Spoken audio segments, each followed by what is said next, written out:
समय नाउ के हमारे मेहमान कार्यक्रम में मैं प्रोफेसर श्याम सुंदर पलोड़ आप सबका अभिवादन करता हूं।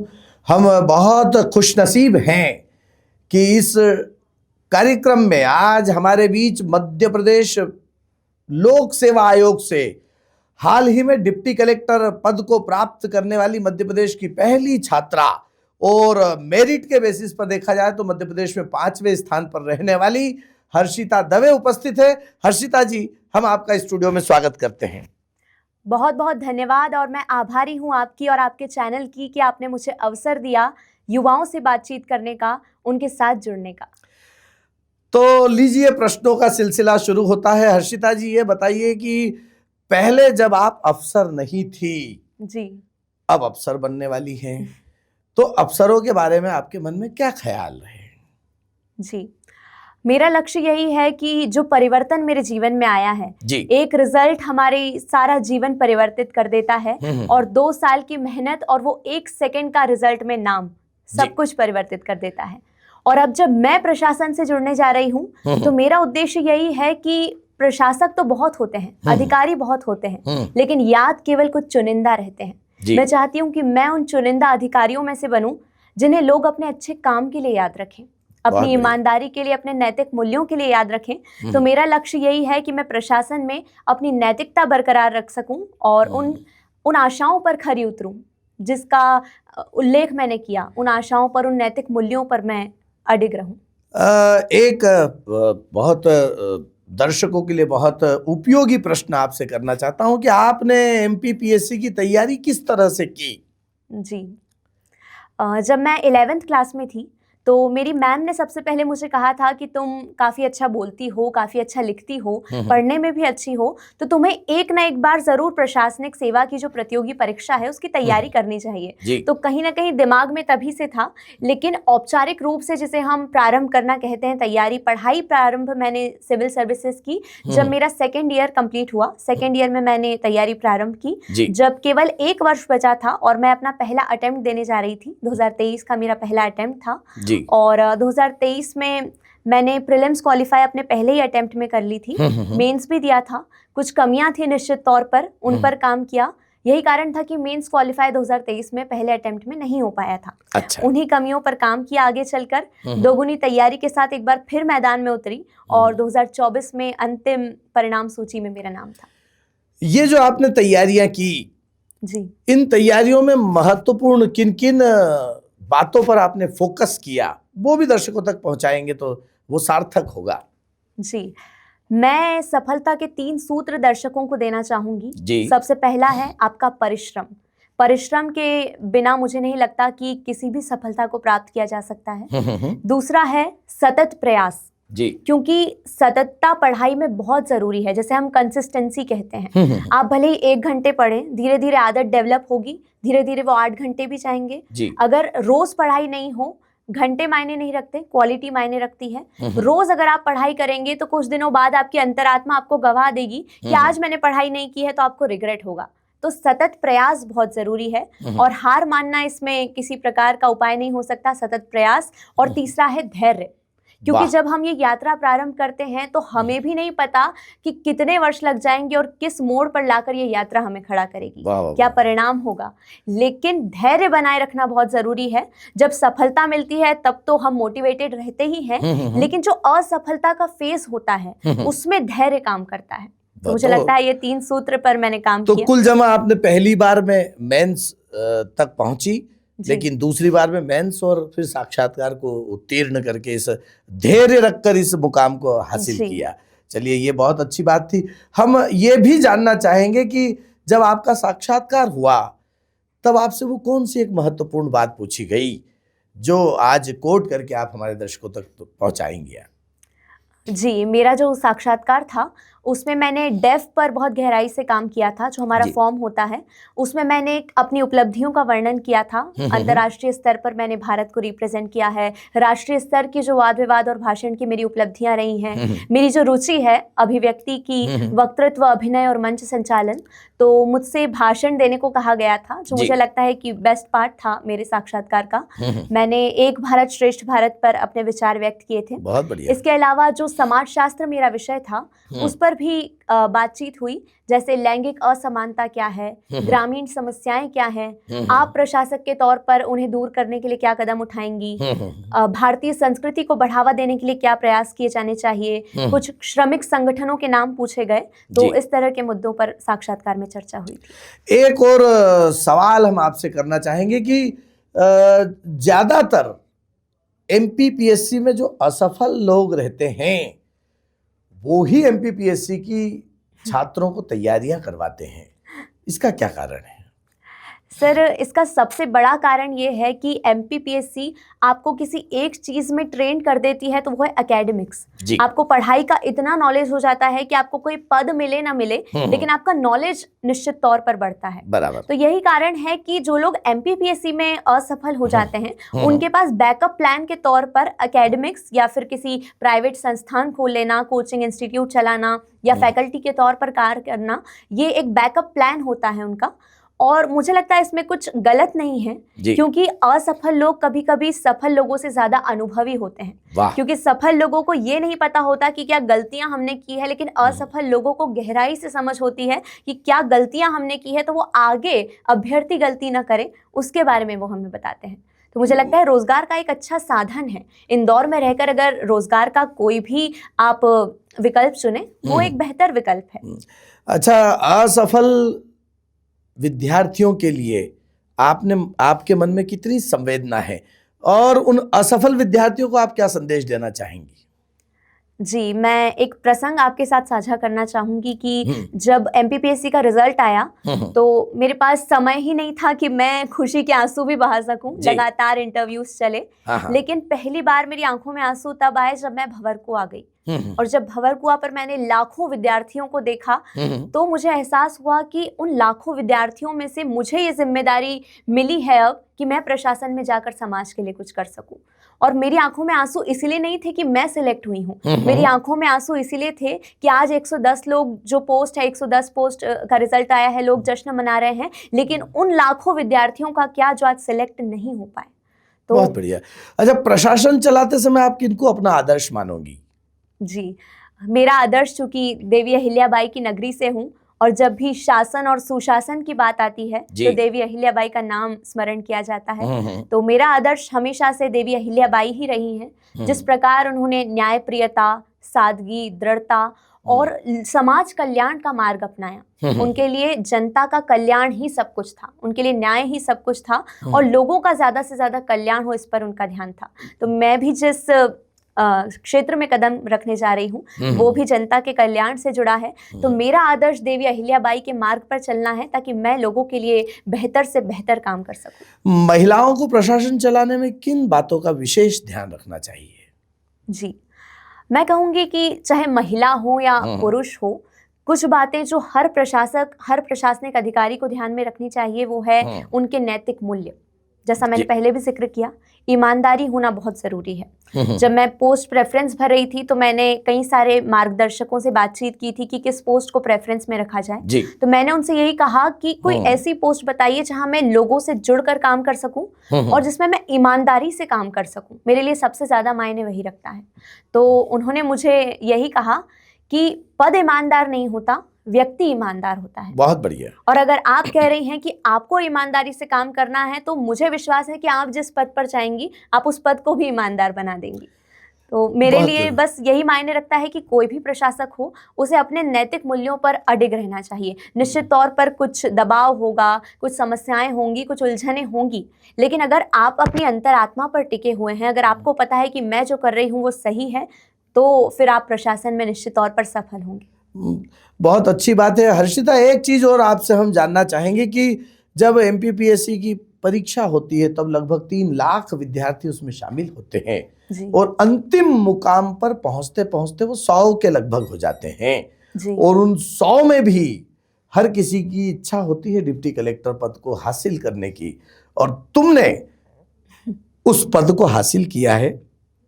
न केवल हासिल किया है, मध्य प्रदेश की पहली महिला छात्रा प्रतिभागी तुम ऐसी रही हो जिन्होंने ये पद हासिल किया है, और मैं समझता हूँ इंदौर के लिए तो ये बहुत बड़े गौरव की बात है।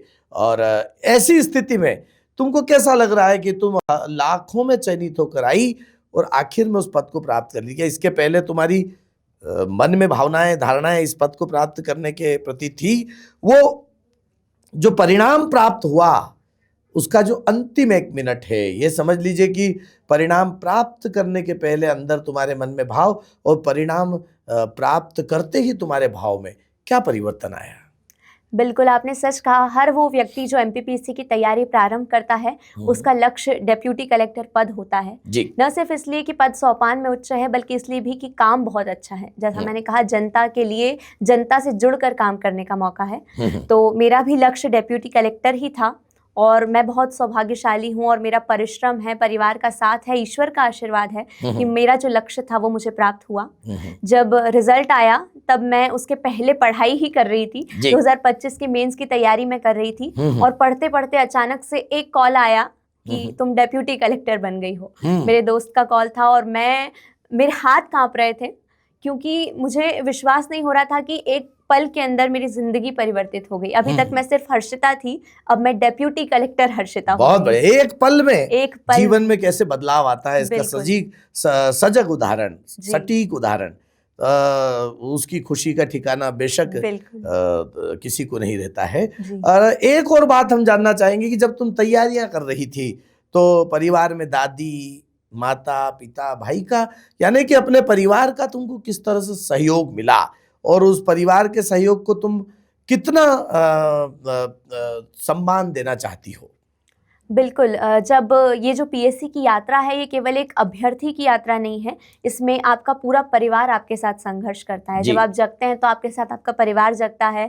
जब आप अपना एंग्जाइटी होती है आपको एग्जाम के पहले, तो आपका परिवार ही होता है जो आपको मोटिवेटेड रखने में मदद करता है। मेरे साथ भी परिवार का पूरा समर्थन था और मोटिवेशन था। हिंदी, मेरी मम्मी हिंदी की शिक्षिका हैं, इसीलिए हिंदी पर पकड़ वहीं से मजबूत हुई। पापा साहित्यकार हैं, तो निबंध के पेपर में पापा ने मुझे बहुत सहयोग दिया कि किस प्रकार से भाषा शैली का उपयोग करना है, शब्द चयन कैसा हो। मेरे भैया डिबेटर रहे हैं, मैं खुद डिबेटर हूँ, तो उसका लाभ मुझे इंटरव्यू के दौरान मिला, क्योंकि आप किस तरह से अपने आंसर को प्रेजेंट करते हैं ये बहुत मायने रखता है। जो आंसर्स आपको नहीं आते वो आप उसमें सॉरी ही बोलेंगे, लेकिन जो आंसर्स आपको आते हैं उसे आप किस तरह से प्रेजेंट कर रहे हैं, ये मुझे मेरी डिबेटिंग स्किल्स का या मेरी कम्युनिकेशन स्किल्स का लाभ मिला। तो परिवार का साथ था, दादी का आशीर्वाद था, दादी भी बहुत प्रसन्न थी। तो निश्चित बहुत बढ़िया। एक ये परिवार हमारे भारतीय संस्कार का आधार होता है और तुमने उस परिवार के सहयोग के प्रति अपने भाव अभिव्यक्त किए।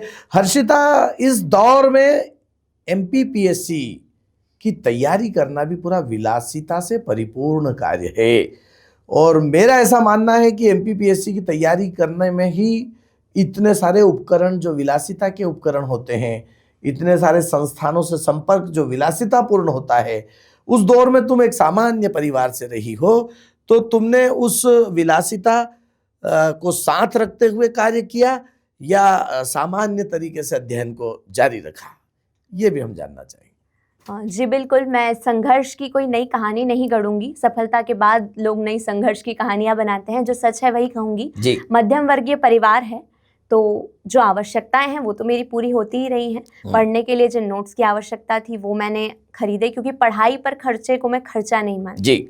वो पढ़ाई पर खर्चा एक तरह से इन्वेस्टमेंट है आपके आगे के भविष्य के लिए। तो विलासिता के जो साधन हैं, मुझे लगता है कि मैं पहले भी इंटरव्यूज में कह चुकी हूँ कि तलवार यदि राम के हाथों में दी जाए तो सृजन करेगी, रावण के हाथों में दी जाए तो संहार करेगी। तो आप राम बनिए, सृजन करिए, उन साधनों का भी इस प्रकार से उपयोग कीजिए कि उससे भी आपको लाभ पहुंचे। सोशल मीडिया साइट्स है, फोन है, उसका उपयोग भी आप अपनी तैयारी में कीजिए। जैसे चैट जीपीटी आपको मेंस के आंसर राइटिंग में बहुत हेल्प कर सकता है, लेकिन वो एआई है, उस पर पूरी तरह से डिपेंडेंट होना सही नहीं है। लेकिन कोशिश कीजिए कि कुछ आप चाहें तो कुछ करंट की योजनाएं पढ़ लीजिए फ़ोन से, आप चाहें तो कुछ योजनाएं जो मध्य प्रदेश सरकार की नई है, इकोनॉमिक सर्वे है, कई सारी पीडीएफ अवेलेबल है टेलीग्राम चैनल्स पर। तो ये जो साधन है ये भी बहुत उपयोगी सिद्ध होते हैं एमपीपीएससी की तैयारी में। तो इनका उपयोग भी मैंने सीमित समय में सही जगह और सही समय पर किया। बहुत बढ़िया। चूंकि तुम वक्तृत्व कला से जुड़ी हुई हो और बेशक बहुत अच्छी वक्ता, वाद विवाद प्रतियोगिताओं की भी वर्षों तक विजेता रही हो, तो तुम वक्ताओं को क्या संदेश देना चाहोगी प्रशासनिक क्षेत्र में आने के लिए प्रोत्साहन स्वरूप? जी, मैं यही कहूँगी कि अगर आप एक्स्ट्रा करिकुलर एक्टिविटीज़ में एक्टिव हैं, तो निश्चित तौर पर ये आपको दूसरों से अलग बनाता है। जी। क्योंकि आपके पास वो कौशल है कि अगर आपका सिलेक्शन नहीं होता है तो आप जीवन में कुछ बेहतर कर लेंगे। जी। मुझे पता था कि मेरा लक्ष्य है कि मुझे एमपीपीएससी में सिलेक्शन लेना है, लेकिन मुझे ये भी पता था कि ये केवल एक जीवन का भाग है, मेरा पूरा जीवन नहीं है। मेरे पास बोलने का कौशल है जिसके साथ मैं अपने जीवन में कुछ ना कुछ अच्छा ज़रूर करूँगी। तो अगर आपके पास कोई दूसरी कला है, मैं ये नहीं कहूँगी सिर्फ बोलने की कला, लेकिन अगर आपके पास नृत्य है, आप अच्छा नृत्य करते हैं, आप अच्छा संगीत बजाते हैं, आप अच्छा गाना गाते हैं, तो ये भी अपने आप में एक कला है। तो वक्ता भी अगर इस फील्ड में अपना करियर बनाना चाहते हैं तो बहुत अच्छी फील्ड है, और अगर आप वक्ता हैं तो आपके लिए तो बहुत सारे क्षेत्र खुल जाते हैं। पत्रकारिता का क्षेत्र है, कई सारे क्षेत्र आपके लिए ओपन है। भारतीय ज्ञान परंपरा, जी, इसका एमपीपीएससी में कितना आपको सहयोग मिला? जी, भारतीय ज्ञान विज्ञान जो परंपरा है वो पिछले कुछ वर्षों में हमें देखने को मिला है कि सिलेबस में भी इसे बहुत महत्वपूर्ण स्थान दिया गया है। न सिर्फ निबंध का एक टॉपिक है भारतीय ज्ञान विज्ञान परंपरा, बल्कि कई सारी हमारी जो प्राचीन चिकित्सा पद्धति है, चाहे आयुष पद्धति कहें या कुछ होम्योपैथी या आयुर्वेद को स्थान दिया गया है सिलेबस में। स्वास्थ्य का जो पोर्शन है उसी में इन सब पद्धतियों का जिक्र किया गया है। साथ ही जो हमारे त्रिदोष हैं, पंच तत्व हैं, इन सबको नए सिलेबस में स्थान दिया गया है। तो अब जो युवाओं का रुझान है वो भारतीय ज्ञान विज्ञान परंपरा की तरफ बढ़ रहा है, और जब हम सिलेबस का अध्ययन करते हैं तो हमें समझ होती है ज्ञान विज्ञान परंपरा की कि किस तरह से हमारे देश में आर्यभट्ट, वराहमिहिर जैसे खगोल शास्त्री हुए हैं, गणितज्ञ हुए हैं। तो बहुत लाभ मिला, और मुझे न सिर्फ सिलेबस की दृष्टि से बल्कि सीखने को मिला कि हमारी भारत की ज्ञान विज्ञान परंपरा कितनी समृद्ध है। तो मुझे लगता है कि हर व्यक्ति को इसका ज्ञान होना चाहिए, सिर्फ पश्चिमी विज्ञान नहीं बल्कि हमारा जो भारतीय विज्ञान है उसकी समझ होनी चाहिए। बहुत बढ़िया। हर्षिता, तुम वक्तृत्व कला से जुड़ी हुई हो और हाल ही में तुमने कालिदास अकादमी के 4 पुरस्कार भाषण प्रतियोगिता में प्राप्त किए हैं। हम चाहेंगे कि हमारे दर्शकों तक उस कालिदास अकादमी की भाषण की कुछ अंश यदि पहुंचाएंगे तो ये भी बहुत सार्थक होगा। जी, मैं जहाँ तक याद कर पा रही हूँ, मैं कुछ शुरुआत जहाँ से मैंने की थी वो कंटेंट में सुनाना चाहूंगी। स विश्ववंद्यो महताम कविनाम गुरुर्मनीषी कवि कालिदासः यत् काव्य पीयूष रस प्रवाह स्वादामितानंदमयो हि लोकः। कवि कुलभूषण, काव्य कलाधर, कविता कामिनी के कमनीय कांत कवि कालिदास की रचनाएं कल्पारंभ से ही जगती के कौतुक का कारण रही है। फिर इस जगत में भला कौन है जो इस मधुर मंजुल मकरंद के मनोग्राही मद्यपान से वंचित रह जाए। जिस प्रकार नभ के दंभ को चूर करने वाली उत्तुंगता अन्य पर्वतों से अधिक नगपति हिमालय में प्रतिष्ठित है, जिस प्रकार प्रकृति के यौवन को उल्लासित करने वाली उत्तुंगता अन्य ऋतुओं से अधिक वसंत ऋतु में प्रतिष्ठित है, जिस प्रकार देवताओं को मोहित करने वाली पवित्रता अन्य तीर्थों से अधिक उज्जैनी नगरी में प्रतिष्ठित है, वैसे ही मानवीय मूल्यों का गौरव वर्धन केवल और केवल महाकवि कालिदास की रचनाओं में प्रतिष्ठित है। बहुत बढ़िया, वाह वाह वाह वाह। हर्षिता, हमारे उन युवा साथियों को जो कहीं न कहीं अपने प्रशासनिक क्षेत्र में जाने की ललक लेकर और इन तैयारियों में सतत लगे हुए हैं, उन्हें क्या संदेश देना चाहेंगी? जी, मैं बस यही कहूंगी कि सफर लंबा है लेकिन बहुत खूबसूरत है। आपको पद मिले ना मिले, लेकिन आप एक बेहतर इंसान बनेंगे, एक बेहतर व्यक्तित्व बनेंगे। और साथ ही ये भी कहूंगी कि सक्सेस रेशो बहुत कम है, लेकिन आप उन सबसे अलग हैं जो आप पीएससी की तैयारी कर रहे हैं। आप अपने आप में एक अलग व्यक्तित्व हैं, और यही कारण है कि आज आपने इस प्रशासनिक सेवा की तैयारी को चुना है। बहुत उसके लिए परिश्रम की आवश्यकता है, बहुत हिम्मत की आवश्यकता है कि आपने इस क्षेत्र को चुना है। आप विश्वास रखिए कि आपका चयन एक दिन ज़रूर होगा, समय कितना भी लगे लेकिन चयन ज़रूर होगा। और अगर चयन नहीं होगा तो इस बात पर विश्वास रखिए कि ईश्वर ने आपको किसी बहुत ही महत्वपूर्ण प्रयोजन के लिए यहाँ पर भेजा है। ये नहीं तो और सही, और नहीं तो और सही। जिंदगी बहुत लंबी है, बहुत खूबसूरत है, बस लगे रहिए और परिश्रम करते रहिए। बहुत बढ़िया। और तुम हर्षिता बहुत अच्छा लिखती भी हो, और कई बार तुमने काव्य पंक्तियां भी लिखी है। तो केवल अंतिम बात हम ये चाहेंगे कि हमारे दर्शकों तक अपनी कोई स्वरचित काव्य पंक्तियों से इस कार्यक्रम को नवाजें तो और अच्छा लगेगा।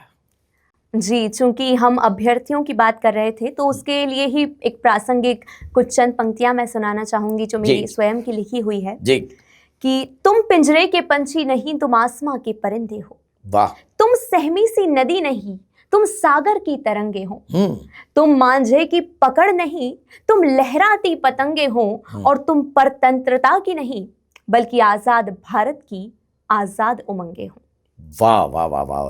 तो दर्शकों, ये थी हर्षिता दवे जिन्होंने आज हम पूरे इंदौर का ही नहीं, पूरे मध्य प्रदेश का ही नहीं, पूरे देश का नाम उस शिखर तक पहुंचाया है जिसे हम यश का धवल शिखर कह सकते हैं।